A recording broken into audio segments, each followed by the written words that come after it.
అందరం కూడా తెలుసుకుని జీవితంలో పాటించవలసినటువంటి తుద ప్రసంగం కృష్ణ పరమాత్మది. దీని తర్వాత ఇంక వారు మాట్లాడలేదు. అందుకని ఇది లోకాన్ని ఉద్ధరించడానికి ఉద్ధవుణ్ణి అడ్డుపెట్టి చెప్పారు. నేటికి 7వ రాత్రి కలియుగ ప్రవేశం జరుగుతుంది. 7వ రాత్రి లోపల ద్వారకా పట్టణాన్ని సముద్రం ముంచెత్తేస్తుంది. సముద్ర గర్భంలోకి ద్వారక వెళ్ళిపోతుంది. ద్వారకలో ఉన్నవారందరూ మరణిస్తారు. తదనంతరం కలియుగం ప్రవేశిస్తుంది. కలియుగం ప్రవేశించగానే మనుష్యుల యందు 2 లక్షణాలు బయలుదేరుతాయి. ఒకటి అపారమైనటువంటి కోర్కెలు, 2 విపరీతమైనటువంటి కోపం. ఎవ్వడూ కూడా తన తప్పు తాను తెలుసుకునే ప్రయత్నం కలియుగంలో చెయ్యడు. ప్రతి వాడికి కోపమే, ప్రతి వాడికి కోర్కెలే. కోర్కెల చేత, అపారమైనటువంటి కోపము చేత తమ ఆయుర్దాయాన్ని తాము తగ్గించేసుకుంటారు.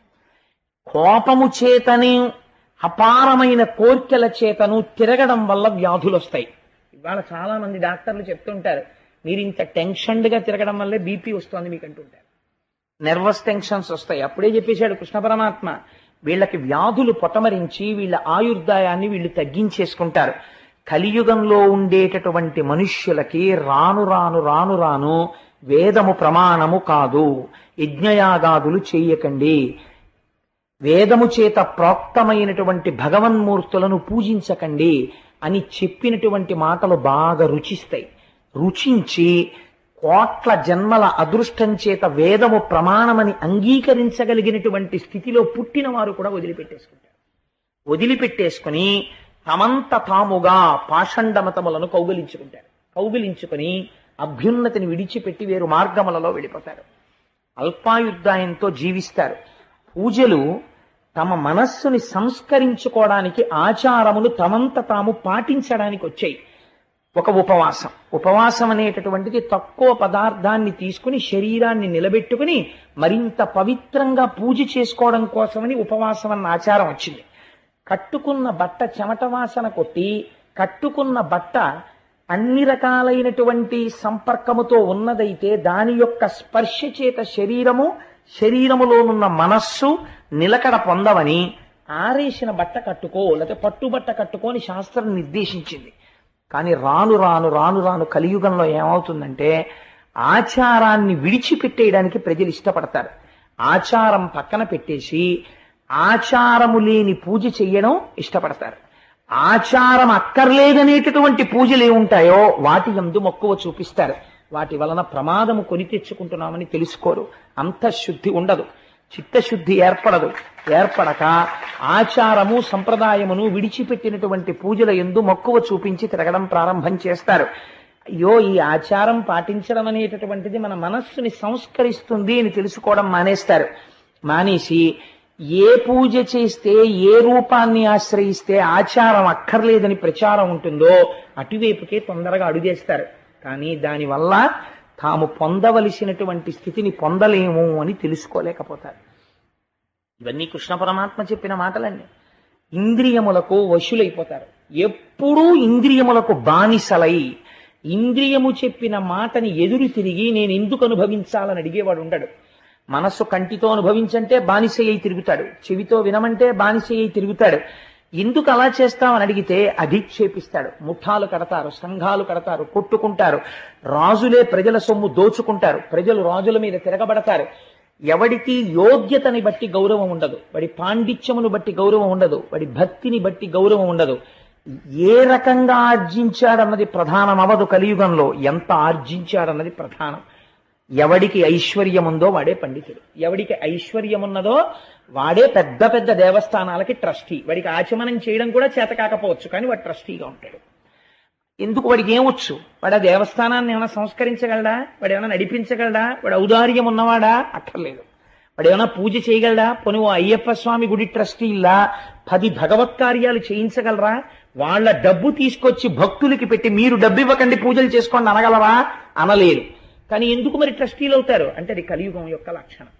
కాబట్టి పనికి మాలిన వాళ్ళు వెళ్ళి ఆలయాల నిర్వహణలో పూనుకుంటారు. పూనుకుని ఈశ్వరుని యొక్క స్వరూపాన్ని ప్రజలకి అందించడంలో భంగపాటుకి గురైపోతారు.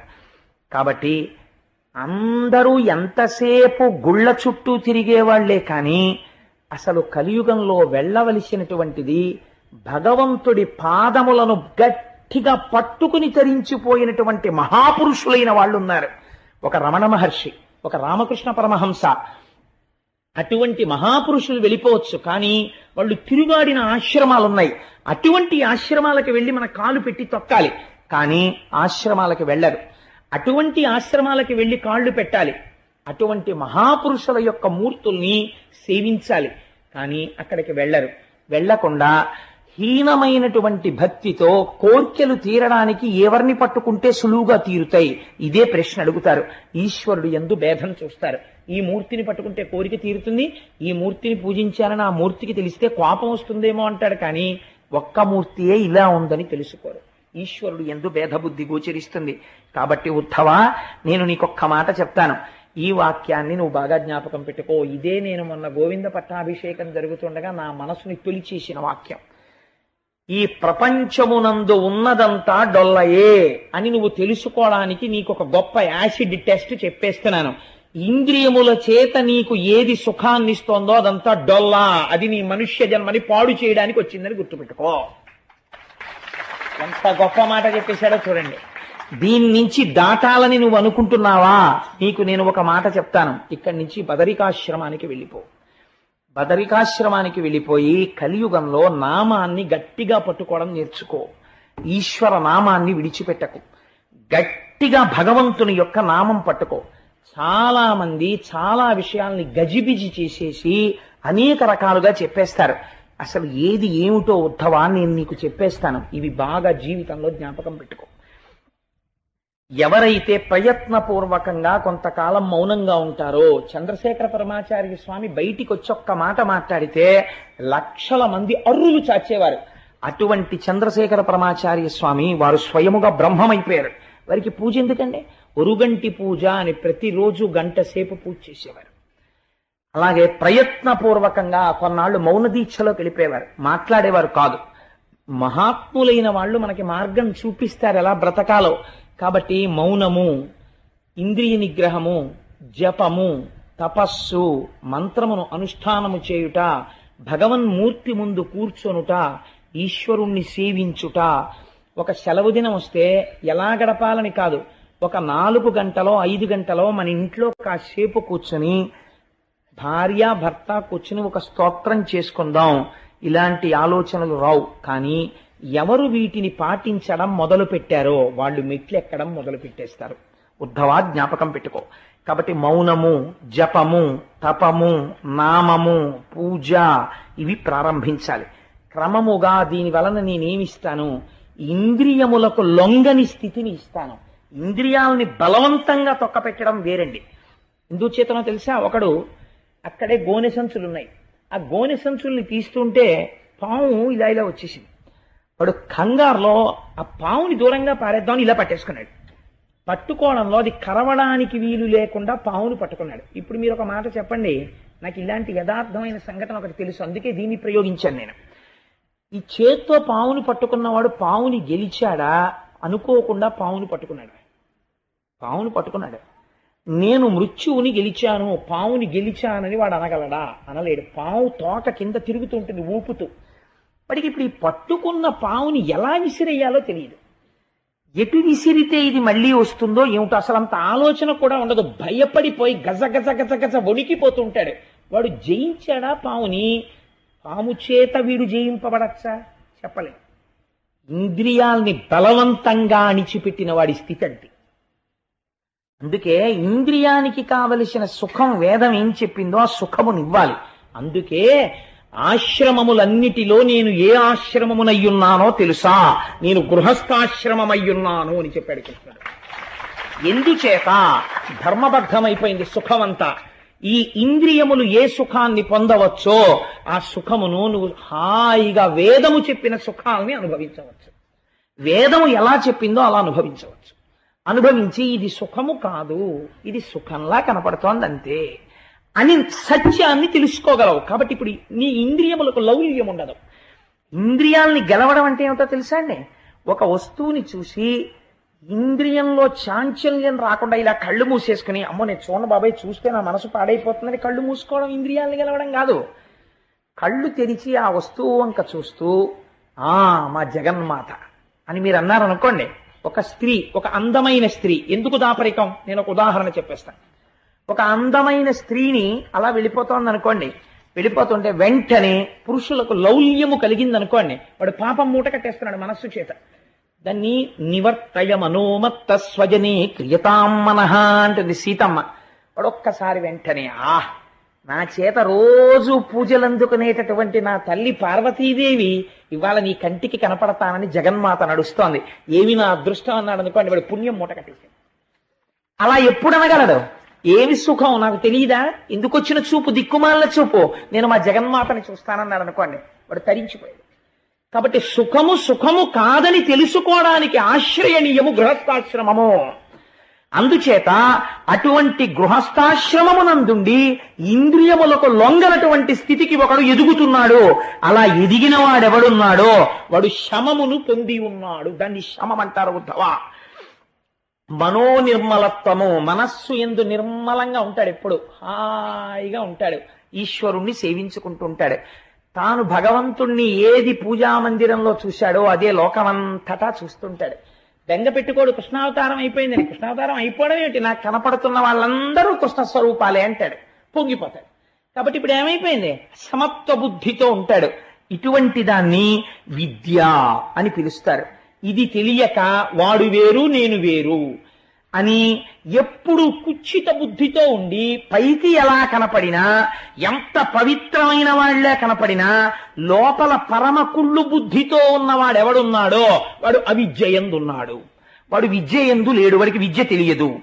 చిత్తశుద్ధి, తృప్తి, నాకు ఈశ్వరుడు ఏమి ఇవ్వలేదు అన్న తృప్తితో ఉండగలిగిన వాడెవడున్నాడో వాడు దమమును పొంది ఉన్నాడు. మీకు తీసుకొచ్చి ఇంత అన్నం పెట్టేశారనుకోండి, మీరు తినగలరా? మీ కడుపు నిండడానికి ఇంత అన్నం దొరికిందనుకోండి, చాలు. ఇంత అన్నం ఇవాళ తినడానికి ఈశ్వరుడు ఇచ్చాడు, అది నవలడానికి పళ్ళు ఇచ్చాడు, పళ్ళు ఉంచాడు, కడుపులోకి వెళ్ళిన దాన్ని జీర్ణం చేస్తున్నాడు, చాలు. ఇంకింతకన్నా ఏం కావాలి నాకు? ఇంట్లో 10 బస్తాలు ఉంటే తింటానా ఈ పూట? చాలు. ఏ పూటకు ఆ పూట నాకు ఆకలేసినప్పుడు వెంటనే అన్నం దొరికేట్టు ఈశ్వరుడు చేస్తున్నాడు. ఇంకింతకన్నా ఏం కావాలి? ఇది నమ్మాడు కావ్యకంత గణపతి ముని. కాబట్టి అరుణాచలం వెళ్ళి తమ్ముడు ఏడుస్తున్నాడు అన్నం లేదని. వెళ్ళి ఒక బ్రాహ్మణ గృహం కనబడింది. ఆ బ్రాహ్మణ గృహం ముందు నిలబడి భవతి భిక్షాం దేహి అన్నాడు. కాలి గజ్జలు గల్లుమంటూ ఒక ఆవిడ బయటికి వచ్చి, అయ్యో నాయన ఆకలితో ఉన్నారా, రండిని కూర్చోపెట్టి అన్నం పెట్టింది. ఇద్దరు అన్నం తినేశారు అన్నదమ్ములు. తాంబూలం వేసుకుని ఆయన అరుగు మీద పడుకోండి అంది. అమ్మా ఇంటాయన నీరమ్మా అన్నారు. ఇంటాయన లోపల ఉన్నాడయ్యా, ఆయన దర్శనం అంతా తేలిగ్గా దొరికేది కాదులే అంది. ఆయన తాంబూలం వేసుకుని ఆవిడ దక్షిణ ఇచ్చిన దక్షిణ కూడా ఉంది. అన్నదమ్ములు ఇద్దరూ అలిసిపోయి కడుపు నిండా తిని అరుగు మీద పడుకున్నారు. మర్నాడు తెల్లవారుజామున తెలివచ్చింది. తల్లి నిన్న రాత్రి ఆకలితో ఉన్నప్పుడు అన్నం పెట్టింది, ఆ అమ్మకు నమస్కారం అనుకుని చూశాడు. అది గణపతి గుడి యొక్క అరుగు. ఎక్కడి నుంచి వచ్చింది ఇల్లు? నమ్ముకున్న వాడికి నమ్ముకున్నంత. నీకు ఆకలేసినప్పుడు అన్నం పెట్టడానికి జగదంబ నీ వెంట తిరిగితే నీకు ఇంకే ఐశ్వర్యం కావాలి?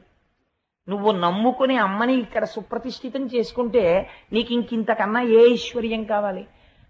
సమస్త జగదాధారుడు నావాడై ఉన్నాడు అన్న తృప్తి కలిగి ఉండడం దమం. ఎవడు ఈశ్వరుడు యందు భక్తితో ఉండి నియమపాలనం చేస్తాడో అది నిజమైన సుఖం. ఎవడు ఈ శరీరంతో అన్ని అనుభవిద్దామని దాచేసుకుంటాడో, ఈ శరీరం ఉండిపోతుందని నమ్ముకుంటాడో అదే దుఃఖం. కాబట్టి ఎవడు గుణములకు సాక్షిగా ఉండడాన్ని నేర్చుకుంటున్నాడో, ఆ కోపం ఎందుకు వచ్చింది?